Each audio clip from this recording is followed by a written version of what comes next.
The 5 Orange Pips, from The Adventures of Sherlock Holmes, by Sir Arthur Conan Doyle. When I glance over my notes and records of the Sherlock Holmes cases between the years 82 and 90, I am faced by so many which present strange and interesting features that it is no easy matter to know which to choose and which to leave. Some, however, have already gained publicity through the papers, and others have not offered a field for those peculiar qualities which my friend possessed in so high a degree, and which it is the object of these papers to illustrate. Some, too, have baffled his analytical skill, and would be, as narratives, beginnings without an ending, while others have been but partially cleared up, and have their explanations founded rather upon conjecture and surmise than on that absolute logical proof which was so dear to him. There is, however, one of these last which was so remarkable in its details, and so startling in its results, that I am tempted to give some account of it, in spite of the fact that there are points in connection with it which never have been, and probably never will be, entirely cleared up. The year 87 furnished us with a long series of cases of greater or less interest, of which I retain the records. Among my headings under this 112 months, I find an account of the adventure of the Paradol Chamber, of the Amateur Mendicant Society, who held a luxurious club in the lower vault of a furniture warehouse, of the facts connected with the loss of the British bark Sophie Anderson, of the singular adventures of the Grice Pattersons in the island of Ufa, and finally of the Camberwell poisoning case. In the latter, as may be remembered, Sherlock Holmes was able, by winding up the dead man's watch, to prove that it had been wound up 2 hours before, and that therefore the deceased had gone to bed within that time, a deduction which was of the greatest importance in clearing up the case. All these I may sketch out at some future date, but none of them present such singular features as the strange train of circumstances which I have now taken up my pen to describe. It was in the latter days of September, and the equinoctial gales had set in with exceptional violence. All day the wind had screamed and the rain had beaten against the windows, so that even here, in the heart of great handmade London, we were forced to raise our minds for the instant from the routine of life, and to recognize the presence of those great elemental forces which shriek at mankind through the bars of his civilization like untamed beasts in a cage. As evening drew in, the storm grew higher and louder, and the wind cried and sobbed like a child in the chimney. Sherlock Holmes sat moodily at one side of the fireplace, cross-indexing his records of crime, while I at the other was deep in one of Clark Russell's fine sea stories, until the howl of the gale from without seemed to blend with the text, and the splash of the rain to lengthen out into the long swash of the sea waves. My wife was on a visit to her mother's, and for a few days I was a dweller once more in my old quarters at Baker Street. "Why," said I, glancing up at my companion, "that was surely the bell. Who could come tonight? Some friend of yours, perhaps." "Except yourself, I have none," he answered. "I do not encourage visitors." "A client, then?" "If so, it is a serious case. Nothing less would bring a man out on such a day, and at such an hour. But I take it that it is more likely to be some crony of the landlady's." Sherlock Holmes was wrong in his conjecture, however, for there came a step in the passage and a tapping at the door.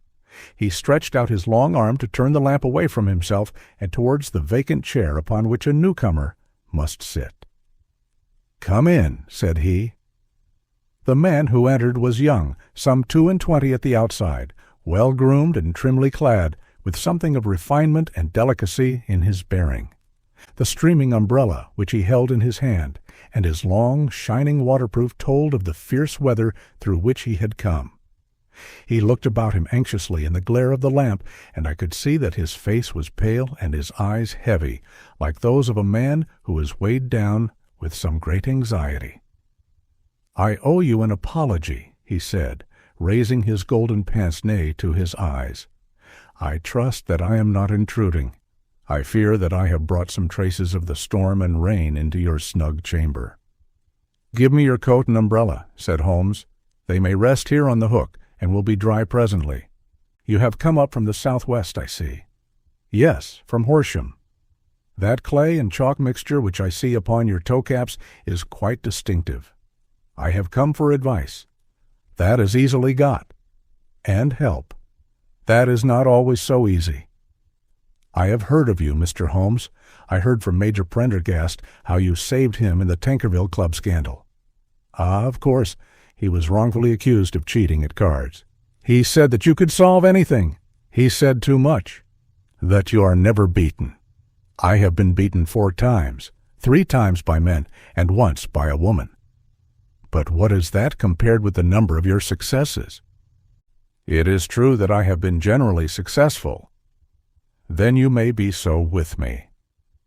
I beg that you will draw your chair up to the fire and favor me with some details as to your case. It is no ordinary one. None of those which come to me are, I am the last court of appeal. And yet I question, sir, whether in all your experience you have ever listened to a more mysterious and inexplicable chain of events than those which have happened in my own family. You fill me with interest, said Holmes. Pray give us the essential facts from the commencement, and I can afterwards question you as to those details which seem to me to be most important. The young man pulled his chair up and pushed his wet feet out towards the blaze. My name, said he, is John Openshaw, but my own affairs have, as far as I can understand, little to do with this awful business. It is a hereditary matter, so in order to give you an idea of the facts, I must go back to the commencement of the affair. You must know that my grandfather had 2 sons, my uncle Elias and my father Joseph. My father had a small factory at Coventry, which he enlarged at the time of the invention of bicycling. He was a patentee of the Openshaw unbreakable tire, and his business met with such success that he was able to sell it and to retire upon a handsome competence. My uncle Elias emigrated to America when he was a young man and became a planter in Florida, where he was reported to have done very well. At the time of the war he fought in Jackson's army, and afterwards under Hood, where he rose to be a colonel. When Lee laid down his arms, my uncle returned to his plantation, where he remained for 3 or 4 years. About 1869 or 1870, he came back to Europe and took a small estate in Sussex, near Horsham. He had made a very considerable fortune in the States, and his reason for leaving them was his aversion to the Negroes, and his dislike of the Republican policy in extending the franchise to them. He was a singular man, fierce and quick-tempered, very foul-mouthed when he was angry, and of a most retiring disposition. During all the years that he lived at Horsham, I doubt if ever he set foot in the town. He had a garden and 2 or 3 fields round his house, and there he would take his exercise, though very often for weeks on end he would never leave his room. He drank a great deal of brandy and smoked very heavily, but he would see no society and did not want any friends, not even his own brother. He didn't mind me. In fact, he took a fancy to me, for at the time when he saw me first, I was a youngster of 12 or so. This would be in the year 1878, after he had been 8 or 9 years in England. He begged my father to let me live with him, and he was very kind to me in his way. When he was sober, he used to be fond of playing backgammon and draughts with me, and he would make me his representative both with the servants and with the tradespeople, so that by the time that I was 16, I was quite master of the house. I kept all the keys, and could go where I liked and do what I liked, so long as I did not disturb him in his privacy. There was one singular exception, however, for he had a single room, a lumber room, up among the attics, which was invariably locked, and which he would never permit either me or anyone else to enter. With a boy's curiosity, I have peeped through the keyhole, but I was never able to see more than such a collection of old trunks and bundles as would be expected in such a room. One day, it was in March 1883, a letter with a foreign stamp lay upon the table in front of the colonel's plate. It was not a common thing for him to receive letters, for his bills were all paid in ready money, and he had no friends of any sort. "From India," said he as he took it up, "Pondicherry postmark. What can this be?" Opening it hurriedly, out there jumped 5 little dried orange pips which pattered down upon his plate. I began to laugh at this, but the laugh was struck from my lips at the sight of his face. His lip had fallen, his eyes were protruding, his skin the color of putty, and he glared at the envelope which he still held in his trembling hand. "Kay!" he shrieked, and then, my God, my sins have overtaken me." "What is it, uncle?" I cried. "Death," said he, and rising from the table he retired to his room, leaving me palpitating with horror. I took up the envelope and saw scrawled in red ink upon the inner flap, just above the gum, the letter K 3 times repeated. There was nothing else save the 5 dried pips. What could be the reason of his overpowering terror? I left the breakfast table, and as I ascended the stair, I met him coming down with an old rusty key, which must have belonged to the attic, in one hand, and a small brass box, like a cash box, in the other. "They may do what they like, but I'll checkmate them still," said he with an oath. "Tell Mary that I shall want a fire in my room today, and send down to Fordham, the Horsham lawyer." I did as he ordered, and when the lawyer arrived, I was asked to step up to the room. The fire was burning brightly, and in the grate there was a mass of black, fluffy ashes as of burned paper, while the brass box stood open and empty beside it. As I glanced at the box, I noticed with a start that upon the lid was printed the treble K, which I had read in the morning upon the envelope. "I wish you, John," said my uncle, "to witness my will. I leave my estate with all its advantages and all its disadvantages to my brother, your father, whence it will, no doubt, descend to you. If you can enjoy it in peace, well and good. If you find you cannot, take my advice, my boy, and leave it to your deadliest enemy. I'm sorry to give you such a two-edged thing, but I can't say what turn things are going to take. Kindly sign the paper where Mr. Fordham shows you." I signed the paper as directed, and the lawyer took it away with him. The singular incident made, as you may think, the deepest impression upon me, and I pondered over it, and turned it every way in my mind, without being able to make anything of it.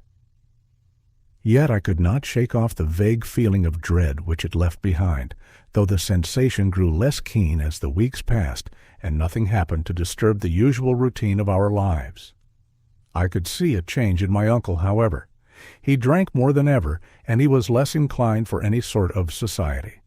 Most of his time he would spend in his room with the door locked upon the inside, but sometimes he would emerge in a sort of drunken frenzy, and would burst out of the house, and tear about the garden with a revolver in his hand, screaming out that he was afraid of no man, and that he was not to be cooped up, like a sheep in a pen, by man or devil. When these hot fits were over, however, he would rush tumultuously in at the door and lock and bar it behind him, like a man who can brazen it out no longer against the terror which lies at the roots of his soul. At such times I have seen his face, even on a cold day, glisten with moisture, as though it were new raised from a basin. Well, to come to an end of the matter, Mr. Holmes, and not to abuse your patience, there came a night when he made one of those drunken sallies from which he never came back. We found him, when we went to search for him, face downward in a little green-scummed pool which lay at the foot of the garden. There was no sign of any violence, and the water was but 2 feet deep, so that the jury, having regard to his known eccentricity, brought in a verdict of suicide. But I, who knew how he winced from the very thought of death, had much ado to persuade myself that he had gone out of his way to meet it. The matter passed, however, and my father entered into possession of the estate, and of some 14,000, which lay to his credit at the bank. "One moment," Holmes interposed.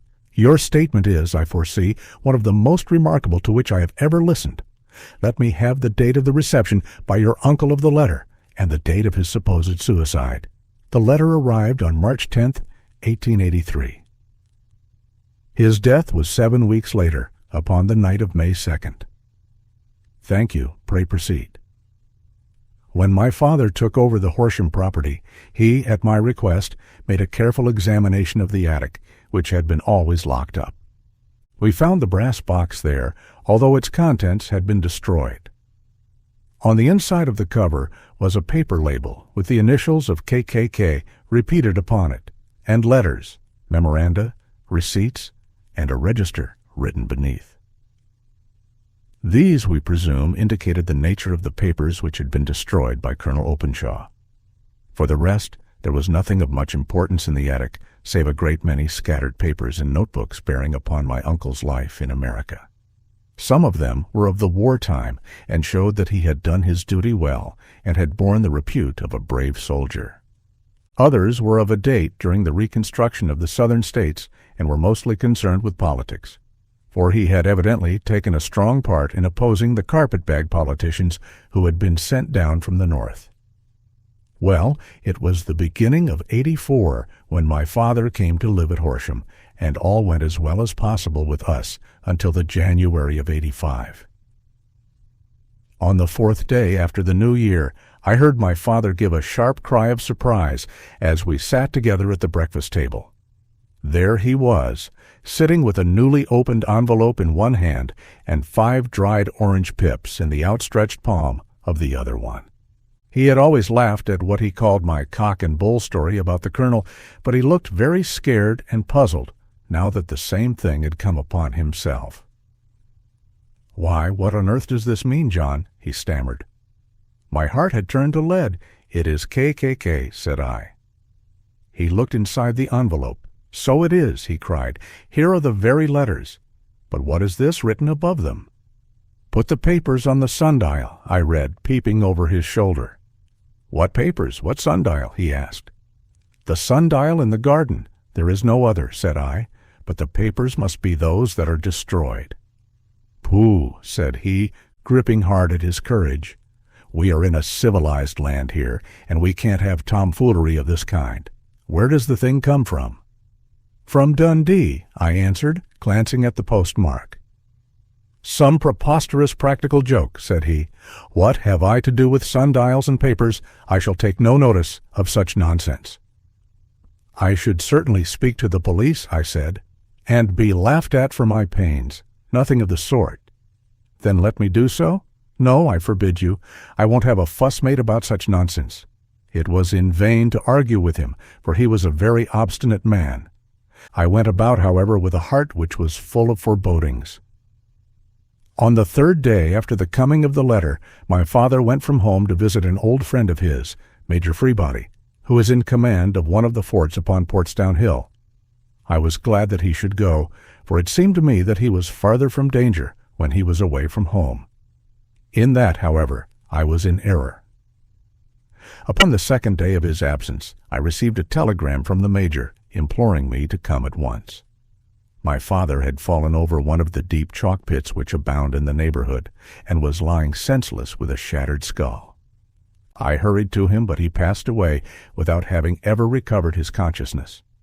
He had, as it appears, been returning from Fareham in the twilight, and as the country was unknown to him and the chalk pit unfenced, the jury had no hesitation in bringing in a verdict of death from accidental causes. Carefully as I examined every fact connected with his death, I was unable to find anything which could suggest the idea of murder. There were no signs of violence, no footmarks, no robbery, no record of strangers having been seen upon the roads. And yet I need not tell you that my mind was far from at ease, and that I was well nigh certain that some foul plot had been woven round him. In this sinister way I came into my inheritance. You will ask me why I did not dispose of it? I answer because I was well convinced that our troubles were in some way dependent upon an incident in my uncle's life, and that the danger would be as pressing in one house as in another. It was in January '85 that my poor father met his end, and 2 years and 8 months have elapsed since then. During that time I have lived happily at Horsham, and I had begun to hope that this curse had passed away from the family, and that it had ended with the last generation. I had begun to take comfort too soon, however. Yesterday morning the blow fell in the very shape in which it had come upon my father. The young man took from his waistcoat a crumpled envelope, and turning to the table, he shook out upon it 5 little dried orange pips. "This is the envelope," he continued. "The postmark is London, Eastern Division. Within are the very words which were upon my father's last message, KKK. And then put the papers on the sundial." "What have you done?" asked Holmes. Nothing. Nothing? To tell the truth. He sank his face into his thin white hands. I have felt helpless. I have felt like one of those poor rabbits when the snake is writhing towards it. I seem to be in the grasp of some resistless, inexorable evil which no foresight and no precautions can guard against. "Tut, tut!" cried Sherlock Holmes. "You must act, man, or you are lost. Nothing but energy can save you. This is no time for despair." "I have seen the police." "Ah?" But they listened to my story with a smile.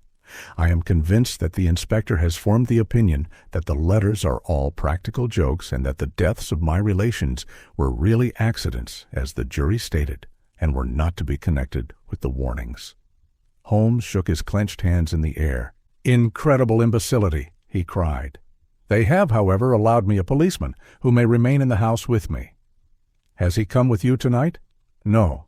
His orders were to stay in the house." Again Holmes raved in the air. "Why did you come to me?" he said, "and above all, why did you not come at once?" "I did not know.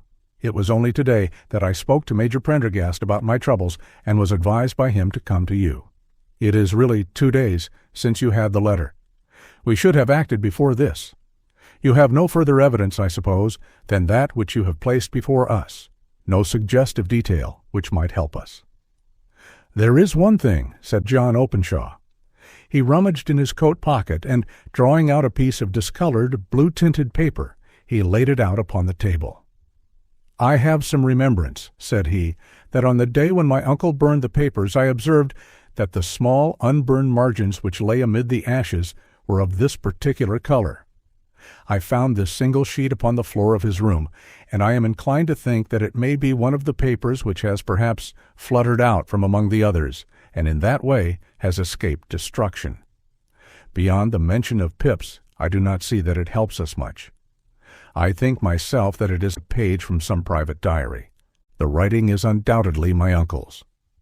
Holmes moved the lamp, and we both bent over the sheet of paper, which showed by its ragged edge that it had indeed been torn from a book. It was headed March 1869, and beneath were the following enigmatical notices. 4th, Hudson came, same old platform. 7th, set the pips on Macaulay, Paramore, and John Swain of St. Augustine. 9th, Macaulay cleared. 10th, John Swain cleared. 12th, visited Paramore, all well. "Thank you," said Holmes, folding up the paper and returning it to our visitor. "And now you must on no account lose another instant. We cannot spare time even to discuss what you have told me. You must get home instantly and act." "What shall I do?" "There is but one thing to do.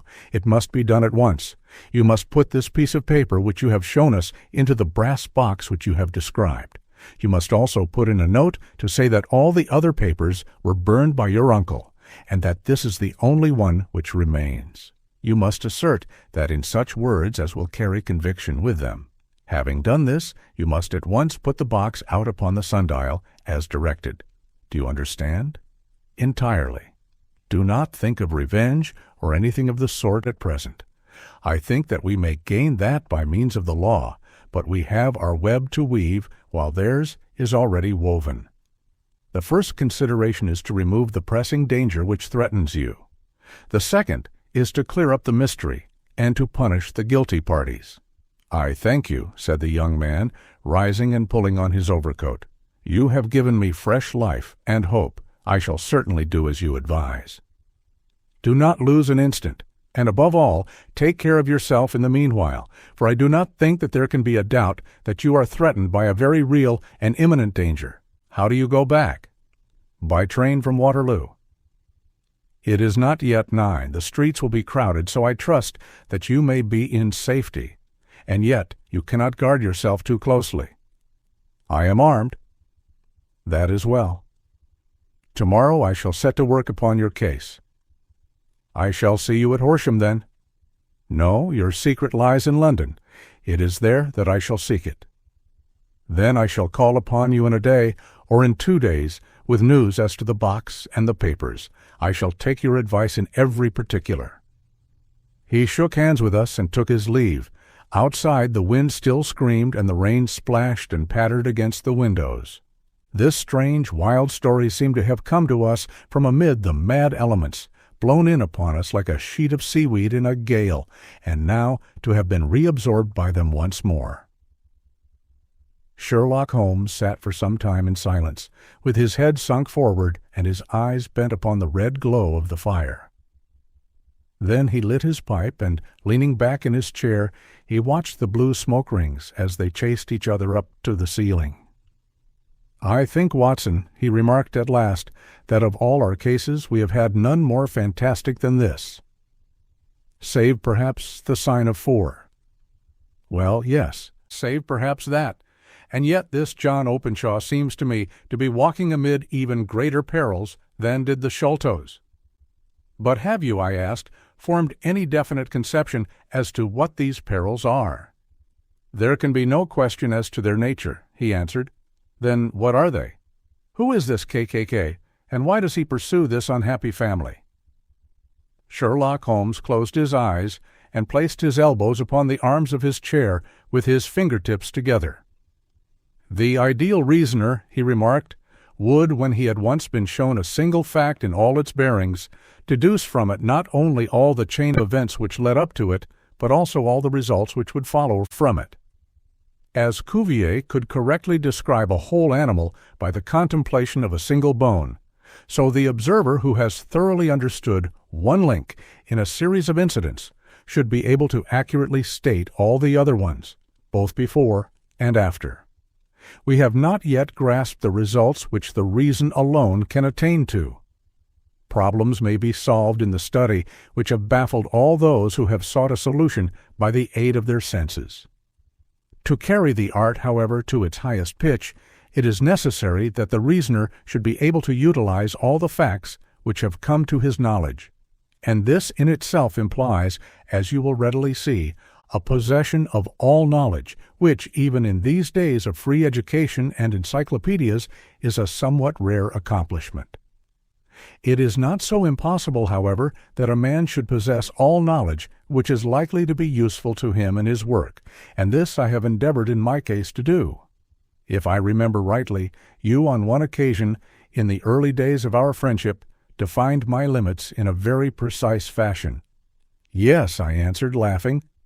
"It was a singular document. Philosophy, astronomy, and politics were marked at 0, I remember. Botany variable, geology profound as regards the mud stains from any region within 50 miles of town, chemistry eccentric, anatomy unsystematic, sensational literature, and crime records unique, violin player, boxer, swordsman, lawyer, and self-poisoner by cocaine and tobacco. Those, I think, were the main points of my analysis." Holmes grinned at the last item. "Well," he said, "I say now, as I said then, that a man should keep his little brain attic stocked with all the furniture that he is likely to use, and the rest he can put away in the lumber room of his library, where he can get it if he wants it. Now, for such a case as the one which has been submitted to us tonight, we need certainly to muster all our resources. Kindly hand me down the letter K of the American Encyclopedia, which stands upon the shelf beside you. Thank you. Now let us consider the situation and see what may be deduced from it. In the first place, we may start with a strong presumption that Colonel Openshaw had some very strong reason for leaving America. Men at his time of life do not change all their habits and exchange willingly the charming climate of Florida for the lonely life of an English provincial town. His extreme love of solitude in England suggests the idea that he was in fear of someone or something, so we may assume as a working hypothesis that it was fear of someone or something which drove him from America. As to what it was he feared, we can only deduce that by considering the formidable letters which were received by himself and his successors. Did you remark the postmarks of those letters? The first was from Pondicherry, the second from Dundee, and the third from London.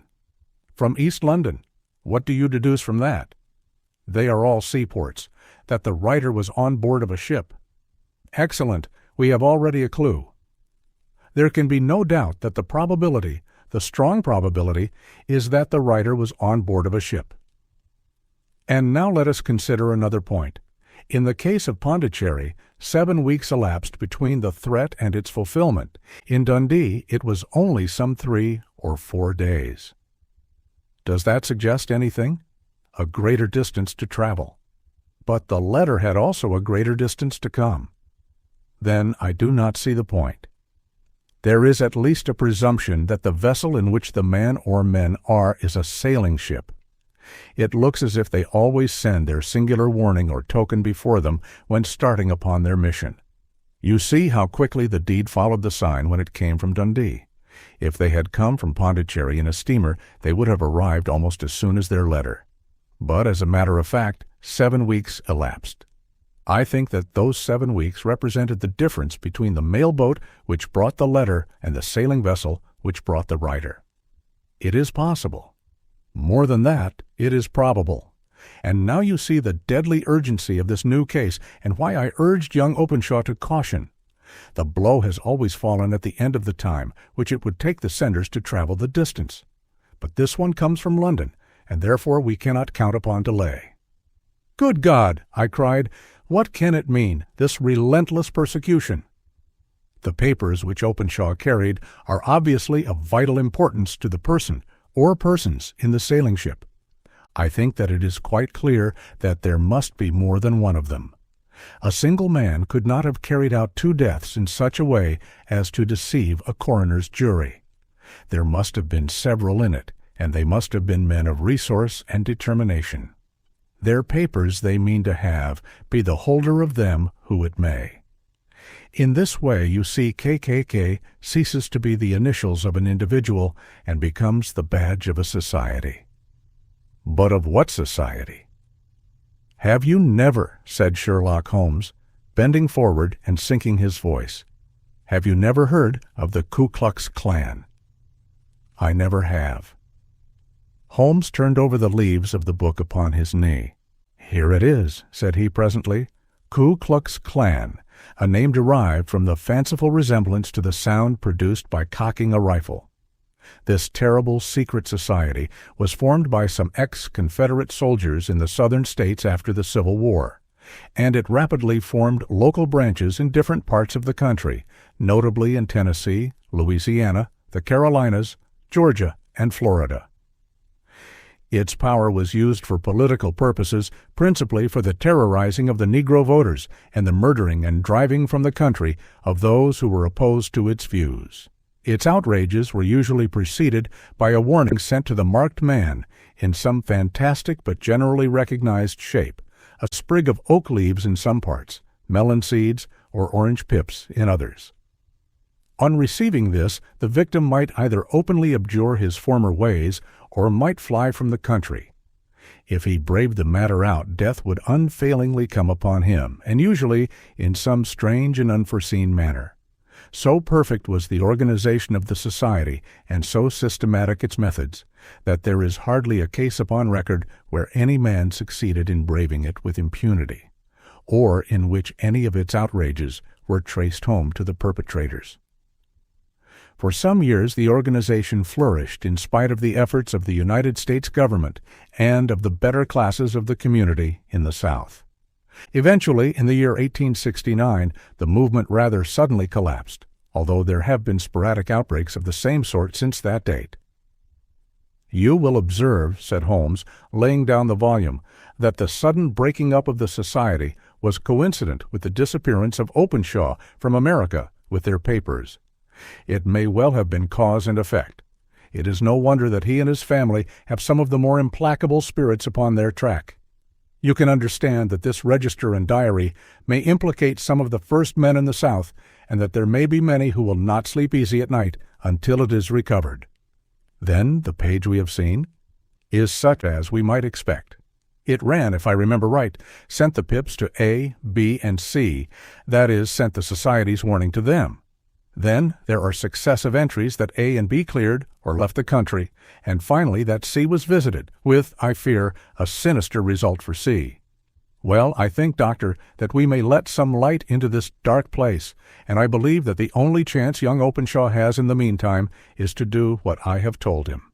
There is nothing more to be said or to be done tonight, so hand me over my violin, and let us try to forget for half an hour the miserable weather and the still more miserable ways of our fellow men." It had cleared in the morning, and the sun was shining with a subdued brightness through the dim veil which hangs over the great city. Sherlock Holmes was already at breakfast when I came down.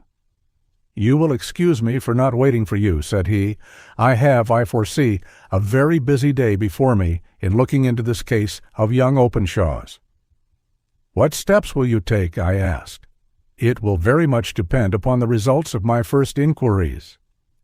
I may have to go down to Horsham after all." "You will not go there first?" "No, I shall commence with the city. Just ring the bell, and the maid will bring up your coffee."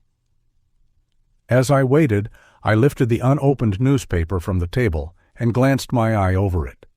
It rested upon a heading which sent a chill to my heart.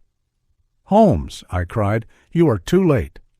"Ah," said he, laying down his cup, "I feared as much. How was it done?" He spoke calmly, but I could see that he was deeply moved. My eye caught the name of Openshaw and the heading tragedy near Waterloo Bridge. Here is the account. Between 9 and 10 last night, Police Constable Cook of the H Division on duty near Waterloo Bridge heard a cry for help and a splash in the water. The night, however, was extremely dark and stormy, so that, in spite of the help of several passers-by, it was quite impossible to effect a rescue. The alarm, however, was given, and by the aid of the water police, the body was eventually recovered.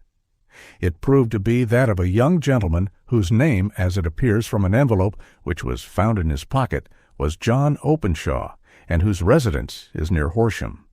It is conjectured that he may have been hurrying down to catch the last train from Waterloo Station, and that in his haste and the extreme darkness he missed his path and walked over the edge of one of the small landing places for river steamboats. The body exhibited no traces of violence, and there can be no doubt that the deceased had been the victim of an unfortunate accident, which should have the effect of calling the attention of the authorities to the condition of the riverside landing stages. We sat in silence for some minutes, Holmes more depressed and shaken than I'd ever seen him. "That hurts my pride, Watson," he said at last. "It is a petty feeling, no doubt, but it hurts my pride. It becomes a personal matter with me now, and if God sends me health, I shall set my hand upon this gang, that he should come to me for help, and that I should send him away to his death." He sprang from his chair and paced about the room in uncontrollable agitation, with a flush upon his sallow cheeks and a nervous clasping and unclasping of his long, thin hands. "They must be cunning devils," he exclaimed at last. "How could they have decoyed him down there? The embankment is not on the direct line to the station. The bridge, no doubt, was too crowded, even on such a night, for their purpose. Well, Watson, we shall see who will win in the long run. I am going out now." "To the police?" "No, I shall be my own police. When I have spun the web, they may take the flies, but not before." All day I was engaged in my professional work, and it was late in the evening before I returned to Baker Street. Sherlock Holmes had not come back yet. It was nearly 10 o'clock before he entered, looking pale and worn. He walked up to the sideboard, and tearing a piece from the loaf, he devoured it voraciously, washing it down with a long draught of water. "You are hungry," I remarked. "Starving. It had escaped my memory. I have had nothing since breakfast." "Nothing?" "Not a bite. I had no time to think of it." "And how have you succeeded?" "Well, you have a clue?"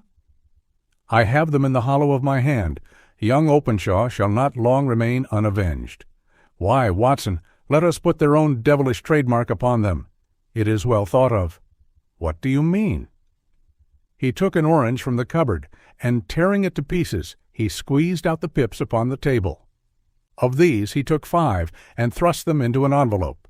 On the inside of the flap he wrote "Ch for G.O." Then he sealed it and addressed it to Captain James Calhoun, Bark Lone Star, Savannah, Georgia. "That will await him when he enters port," said he, chuckling. "It may give him a sleepless night.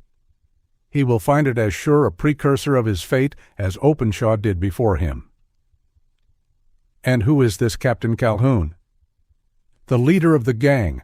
I shall have the others, but he first." "How did you trace it, then?" He took a large sheet of paper from his pocket, all covered with dates and names. "I have spent the whole day," said he, "over Lloyd's registers and files of the old papers, following the future career of every vessel which touched at Pondicherry in January and February in '83. There were 36 ships of fair tonnage which were reported there during those months. Of these, one, the Lone Star, instantly attracted my attention, since, although it was reported as having cleared from London, the name is that which is given to one of the states of the Union. Texas, I think. I was not and am not sure which, but I knew that the ship must have an American origin. What then? I searched the Dundee records, and when I found that the bark Lone Star was there in January '85, my suspicion became a certainty. I then inquired as to the vessels which lay at present in the port of London. Yes? The Lone Star had arrived here last week. I went down to the Albert Dock and found that she had been taken down the river by the early tide this morning, homeward bound to Savannah. I wired to Gravesend and learned that she had passed some time ago, and as the wind is easterly, I have no doubt that she has now passed the Goodwins and not very far from the Isle of Wight. What will you do then? Oh, I have my hand upon him. He and the 2 mates are, as I learn, the only native-born Americans in the ship. The others are Finns and Germans. I know also that they were all 3 away from the ship last night. I had it from the stevedore who has been loading their cargo. By the time that their sailing ship reaches Savannah, the mailboat will have carried this letter, and the cable will have informed the police of Savannah that these 3 gentlemen are badly wanted here upon a charge of murder. There is ever a flaw, however, in the best laid of human plans, and the murderers of John Openshaw were never to receive the orange pips which would show them that another, as cunning and as resolute as themselves, was upon their track. Very long and very severe were the equinoctial gales that year. We waited long for news of the Lone Star of Savannah, but none ever reached us.